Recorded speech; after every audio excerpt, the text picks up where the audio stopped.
Hello and welcome back. I'm Sean. This is the Mountains Garage YouTube channel. On this episode, I have dragged the 64 Dodge Dart inside for the first time and got a look underneath for real on the lift. It's not as good or as bad as I thought it was. The goal is to build a cheap, fun vehicle with lots of junk. However, the basic construction can't stay as it is. Some of the welding is absolutely horrible in theory of construction, so we'll have to fix all that and try to stay true to the scope of the project. So let's take a look at it. Moving her in ever so gently. I dragged the Dart inside. You just saw me push it in with the tractor. That actually works pretty well. The straps on the rear bumper bracket, as long as you angle the forks, you don't take out the back window, it's all right. So here it is sitting on level ground, and it's definitely listing down on the driver's side. Pretty drastic if you want to sight down the window and the garage door to the roof line. She's down on the left front hard. If you stare at it from this angle, it looks like it's going to tip over. The camera doesn't do it justice. So step one, I want to get this 700-pound hood, and I'm going to set it up on the roof, put a pad down first. I wish this still had hood hinges. I have the springs, I don't have the hinges. They're a curved rig and they go down underneath behind the door. Because this is a steel hood with 4 pins, which is a bad idea. It did come with a brand new flat glass hood, and I like that look too. I've kind of fallen in love with the Max Wedge style. Well, Mopar guys will correct me if I'm wrong, but hood scoop. This one's bonded on, but I could do something like that. But that is a long ways down the road in the decision-making process. Today, I just want to get up in the lift and see if it's even worth fixing. I think it is, but let's get her on the lift. I wrestled the hood off and got it up on the roof of the car. Got the car in the lift. Now let's go around with the flashlight and see how scary this thing is underneath. Size-wise, curb weight was low. It was like 2625 or 2675 when it was new and complete. But lengthwise and size-wise, it's the size of a Nova, if not bigger. So anyway, let's take a look underneath. One of the first things I'm going to do is remove all the wiring and extra fuel lines, etc. The pinion angle points toward the moon. When I welded the spring perches on before I owned the car for the guy that owned it before me, I used a piece of flat bar between the old perch and the new one. So I know that the perches are at the correct angle. However, with a shackle way down underneath the frame, where it potentially probably needs to go up through the hole up there, I gotta do some research there, but if the back of the leaf spring went up, it would correct the pinion angle. The trunk was cut out for a fuel cell. No big deal. This is some sheet metal left to work with. It's actually not that bad under here, considering I believe these came pre-rusted from the factory. I've made that joke before, but so yeah, I'll get rid of all this fuel line stuff, junk. The spring relocation kit is somewhat welded, better on one side than the other. There's holes in that weld. But the subframe connectors need to go. So probably tie them into there. And this side they bubble gummed on and through bolted. So that shouldn't take a whole lot to get removed. And this side we got 2 pieces of box tubing. That one they went wider and then offset it. Don't know why. But I mean, the rockers are still good somewhat. Car's not bad. Safety first, they had many clamps and whatnot for parking brake setup. We'll be ditching all that. Let's see if they did it right. Nope. Well, they did both sides, but I worked with an old guy. We used to have cables on our plowing wings, and his motto was never saddle a dead horse. So the dead horse would be the end of the cable. In this case, that saddle is saddling a dead horse. Hey, I remember the saying. I'm not sure if it makes a difference, but moving forward, does have a dry shaft loop. That looks okay. My problem up here is this opening is so small. I want to run a Turbo 400. I think I'm going to have to run a Power Glide or cut all that out, which is the torsion bar cross member. So I'm not how thrilled I am about cutting it out. So again, one thing at a time. I've been looking for the transmission cross member. Turns out it's bolted in the car. I'm going to guess it had a transmission explosion at one point. So this whole transmission hump has to come out anyway. So that's actually just an opportunity. No big deal. I believe this torsion bar bolt is backed off more on the other side. So I think first thing before I even get into ripping out the plumbing is I'm going to try to make it sit level. The drum brakes need to go. This shock tower has been cut out, and the same guy that welded the back welded that. This car came with new shock towers, or cut off a good car, so I could patch all that up. But we'll see how much my turbo stuff gets in the way. So, and more plumbing to remove. It has a transmission cooler in the grill. Hey, they actually use fittings though, so I'm impressed there. But we'll just get rid of all the rest of it. So I've been jacking around with it, get it? With the front torsion bar bolts. And at this point, there's a drastic difference in adjustment. I got the passenger side backed off a long ways and the driver's side cranked up. And the car's still a 1/2 inch low on the left side. Front and back. I'm going to put it back up and count the leaf springs in the back. I don't know if it has super stock springs and if the right one's heavier.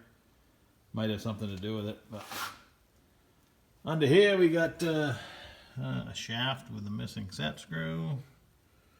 Does have a dual master cylinder. All kinds of custom wiring. Rubber fuel line. I guess it's just a chafe. It's metal underneath, but that's all coming out anyway. It's really not that bad a car. Probably worth, it's not going to be fancy. The goal is to use up all the junk I got laying around. We'll see how that goes. Let's get it back up in the air and count the leaf springs. Well, they have 5 leaves per side, but they're different. This one, I got to check the part number, but that one is shorter. It has an extra piece. Well, there's no question they're different. The right rear has this longer piece.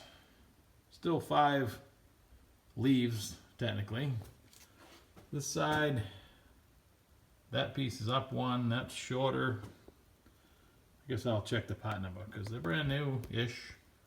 Let's see what the part number tells me anything. The part number says that is indeed a Mopar super stock spring, driver's side. And I assume this is the passenger side. If they're side specific, that means one's probably stronger. When you set it down, you watch the rear. The right rear is definitely stiffer. So I guess I'll go do some research about that whole mess. I'm not a Mopar guy, and if you're watching it, that's painfully obvious. It only took a simple Google search to confirm my belief that the super stock springs are stronger on the right side and jack the car up 1 inch on the passenger side. And they're also not exactly loved anymore. This is old technology.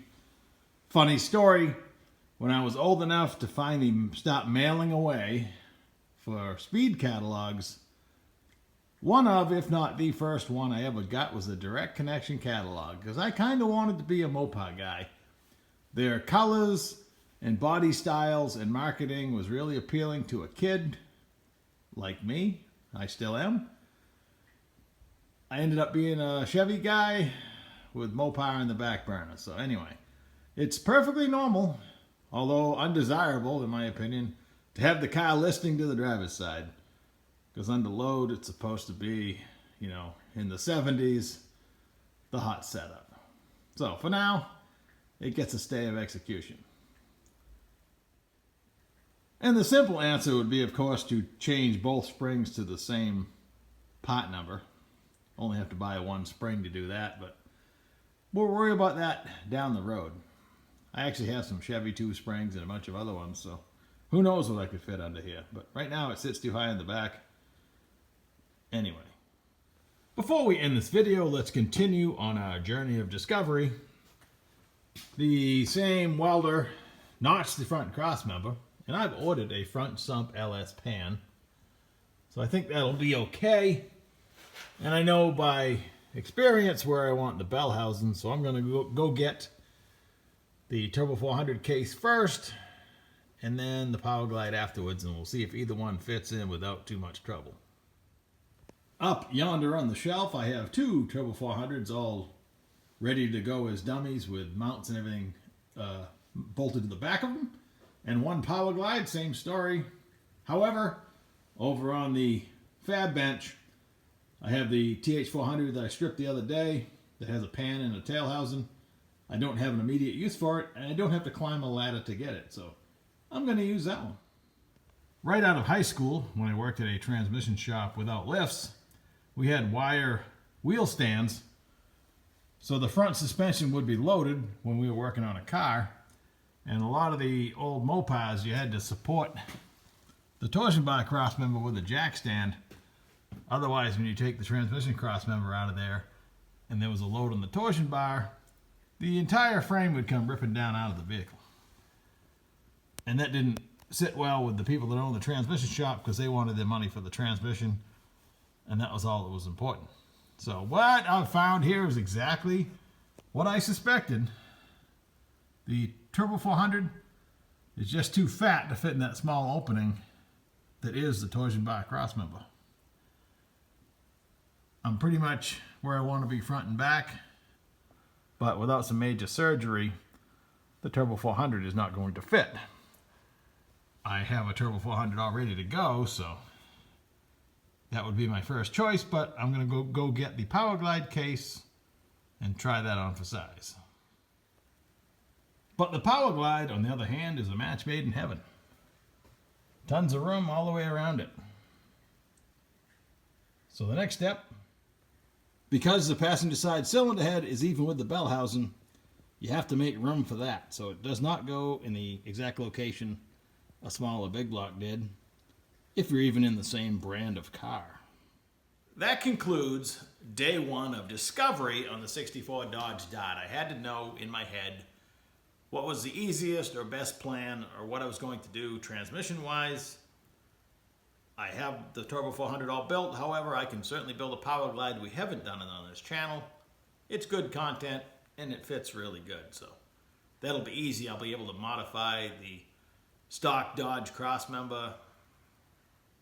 Let's do that.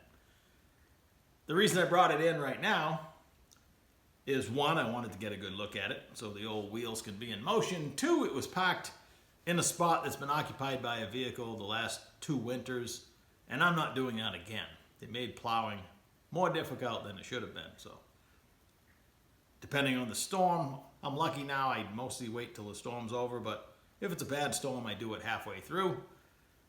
And it was just one of those situations where I almost had a couple whoopsies where you're backing up and you forget you got 10 feet of backhoe sticking out there.